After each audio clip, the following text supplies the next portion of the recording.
Mbote peuple congolais, les Alingaï Wabino, Christian Bolabiama, membre peuple Mokozo, peuple souverain, combattant, résistant, révolutionnaire, PNI et les politiciens non institutionnels.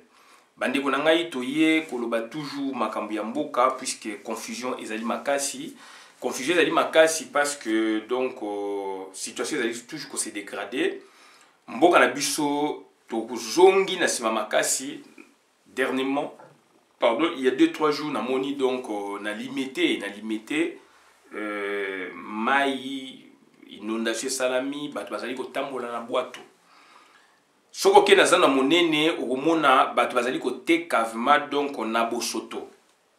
Soko ke yi place songolo pakala okomona donc misala ezali malamu te. Mboka e baby. Mboke baby mais tozali na ba fanatique tozali na batu oyo bazali toujours kokumisa batu oyo ya bango alors que il fallait bakumisa ne batu pona mboka il fallait bakumisa ne batu oyo babengi congolais mais lelo tokomi kokumisa so na bi tokomi donc ezali pona tozala au pluriel tokomi kokumisa ba bikolo na biso tokomi ko tia ba valeur nde ekolo na biso alors to mibengi toza na kata nation yango wana bandeko na ngai topesi passage na banguna topesi passage na benemi yango wana moni benemi bakomi ko sakana na biso yango wana bomoni benemi bakomi ko landa ba trace o biso moko to sali yango to créer bango wana bakomi ko landa makamona ekomi ko zongela ka biso. Bandeko na ngai nazali ko senga na peuple congolais tozali ko kena 2021 nzamba ko sunga biso to ko kota 2021 mais nazali ko senga na 2021 to changer mentalité nazali ko senga na 2021 to kola Congo ezali mboka ya nkita Congo ezali mboka ya lopumu mboka wana soto zui ba dirigeant malamu bandeko na ngai soto lobi to développer en 10 ans to ko développer yango. En 5 ans, moi, Moussale Komunana. Et en 10 ans, Moussale Komunana. Mboka wana, soto bito joa même, donc, aide, ya ba Fonds monétaire international, Banque mondiale. So Congo a bien joa 200 milliards de dollars. Assez la mou misala. Ba kopé sa biso. Mais, ezo sengela do bato bazali sérieux, puisque Congo a zana nkita. Na repesa kaya Brésil natanga ango mingi. Lelo aujourd'hui on parle du Brésil. Mais Brésil moi je l'ai étudié na IPZ avec le procès kaya Mantama Bilangi. Mukolo alimentation J, il nous donnait, il évoquait le cas du Brésil. Une époque Brésil était déjà surendetté, n'a plus de 100 milliards de dollars dans la Banque mondiale. Mais bazali ko pese toujours donc aide. Mais na Congo alors que tous a ba richesse que les cas Brésil mais la richesse donc il y a sous-sol donc tout ça la richesse il y a sous-sol que les Brésil déjà il y a plus de 30 ans Brésil a eu déjà un endettement plus de 100 milliards de dollars mais faut monnaie Banque mondiale OPC toujours bah aide mais biso bazo pesa bisoté donc c'est aujourd'hui il y a 10 ans 5 ans président Lula ayaki na ba bonne politique publique ya mboka bo moni ba résultat a créé même équivalent ya RSA kuna na Brésil. Bon, donc c'est à dire ce que tu vis kaya Brésil, c'est un miracle mais économiste mingi ba ko expliquer kaya Brésil c'est. Puisque ça va dépasser même intelligence. Alors que le président Lula c'est un mécanicien. C'est un mécanicien donc c'est un métallurgie. Donc voilà, donc ça dit bandeko na ngai donc pour na développer mboka et ni ko bateke ozaka na ba diplôme universitaire non. ko développer mboka et ali plan de société. Vous en avez conseillé, vous mobiliser ba fonds na lingi loko boye salama, na lingi loko boye salama, na lingi loko boye salama et ko salamaka. Toza ko mona ngo en France, chaque 5 ans, président Oyakoya aza koya na projet pour avancer le pays. C'est ainsi que bozo ko mona France les alliés ko changer, États-Unis pareillement.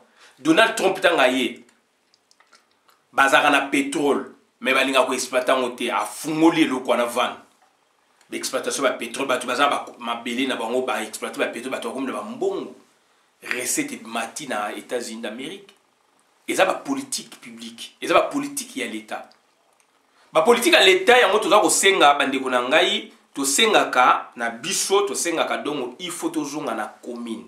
Ba pays wana mingi bo monde les a développé par rapport à la décentralisation. Découpage et décentralisation. Donc le lo ba créer les bureaux, ba blo ba bengi ba entité territoriale décentralisée, mais au fait ils ali ba entité administrative décentralisée. Ce sont des administrations. Et ça, l'administration et Makamnyosu, ils ont un centre.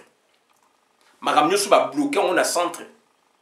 Bola na mibeko oyo ya mboka Congo, les loyo, mibeko nyoso oyo ezali wana, mingi fondement nango euti, bien sûr na président Kassavou, mais mingi euti na MPR.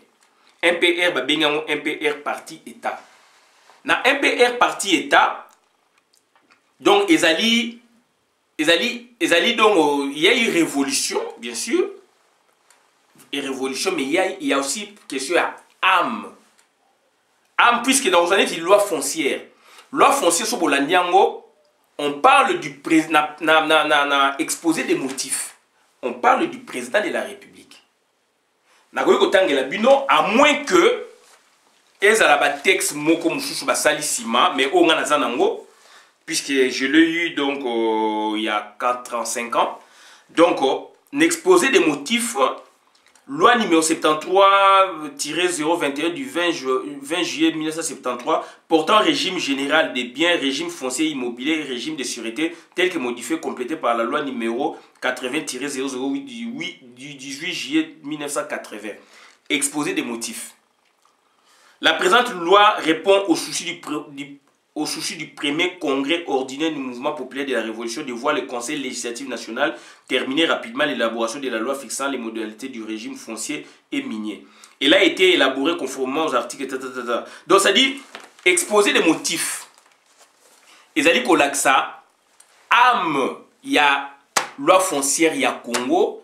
Et ça dit qu'on s'est reposé na militantisme idéologique où ils ont un MPR. Alors que loi foncière de 1973 va modifier en 80, mais les lois, tout ça a plus de 40 ans. Il y a loi foncière au Ebima, mais tout ça c'est là. Or, il fallait un amendement et quota. Pourquoi? Puisque il y a loi, il y a MPR, il y a concentration à pouvoir. Pouvoir, ils ont toujours dans centre. Na niveau donc d'entité territoriale décentralisée, toujours une chefferie, toujours secteur, toujours ville, toujours commune, kuna donc ba représentant on a bazali pe éluté, bazali toujours nommé par le centre.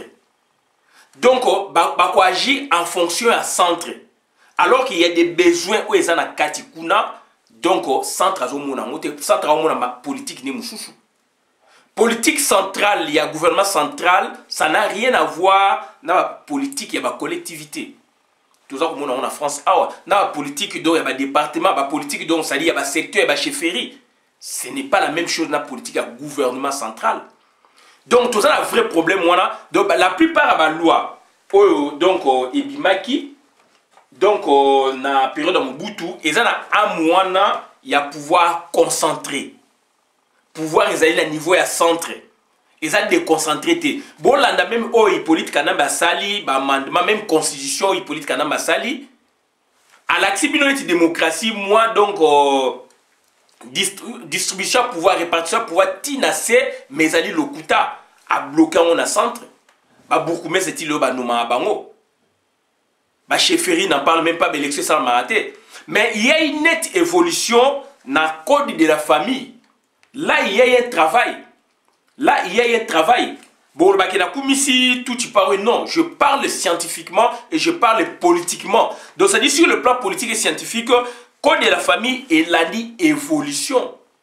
Il a dit évolution. Puisque dans la loi foncière, on parle du conservateur. Conservateur, il y a titre foncier immobilier, il représente donc, c'est-à-dire la caractéristique qu'il y a pouvoir central.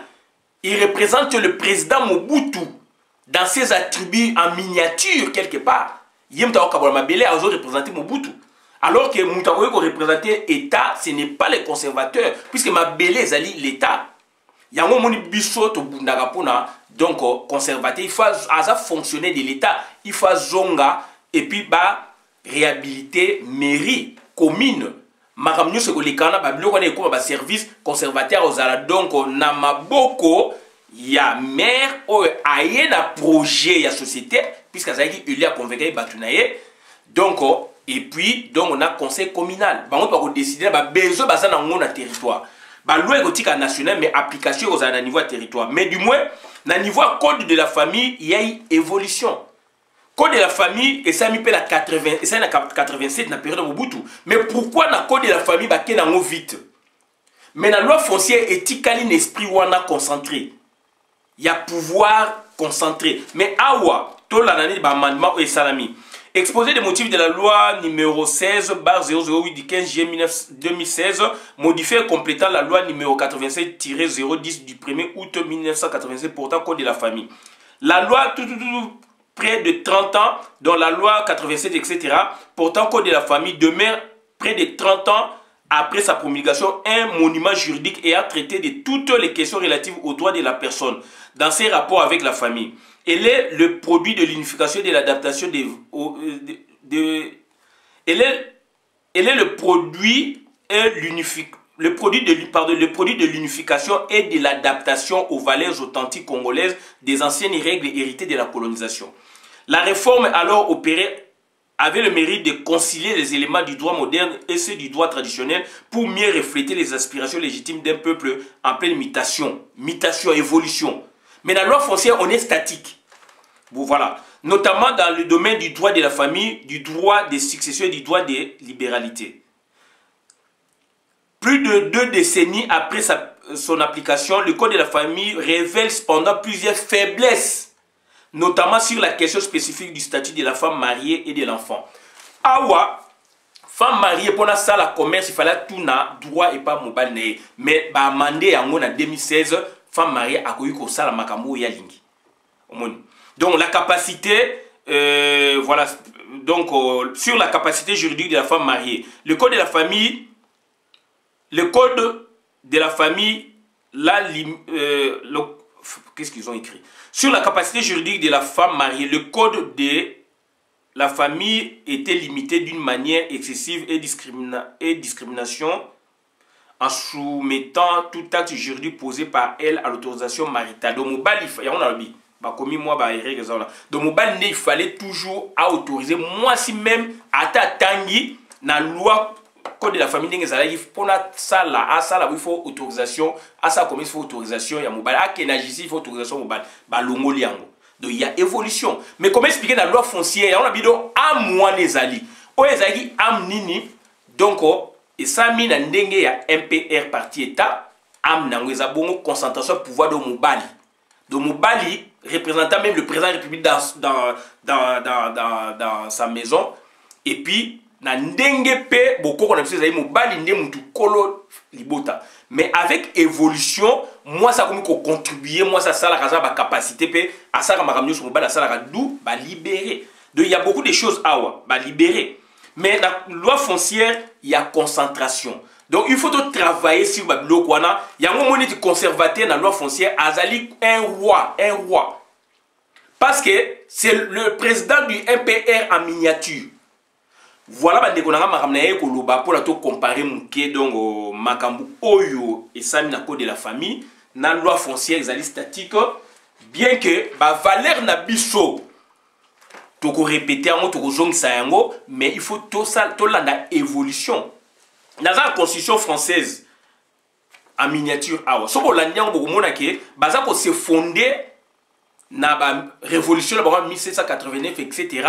ezali awa bayaki na ba régime monarchique yango moni roi epa na bango azalaka donc président république aza monarque bakotisa on na république mais azali monarque république mutu aselaka ye donc premier ministre différent na États-Unis mais ba reprendre ba valeur na bango ancestrale sur le plan donc moderne comme pe na loi foncière ezali biloko ya MPR il faut révolution am ezali ni concentration de pouvoir donc pouvoir il fait za la mutu moko yango batie conservateur alors conservateur donc ba komi ba petit roi donc adaptation ba sali na code de la famille on doit l'adapter aussi na loi foncière na ba loi belé za bongo même na loi financière so botali concentration ça quelque part alors qu'il faut pas décentraliser ba ressources on est à niveau assez donc ça dit am ya MPR état parti état et kota na ba mibeko nyonso ya Congo de l'époque yango tozo sela ngo tilelo Hippolyte Kanambe ayene tiko jigile ko bouger muke lokuta mais azali na fonctionnement na ye donc oye Félix même on continue on dona amo ya MPR parti état voilà bandeko na makambo toyeka ko bangwana donc tout landela makambo malamu na kota communauté merci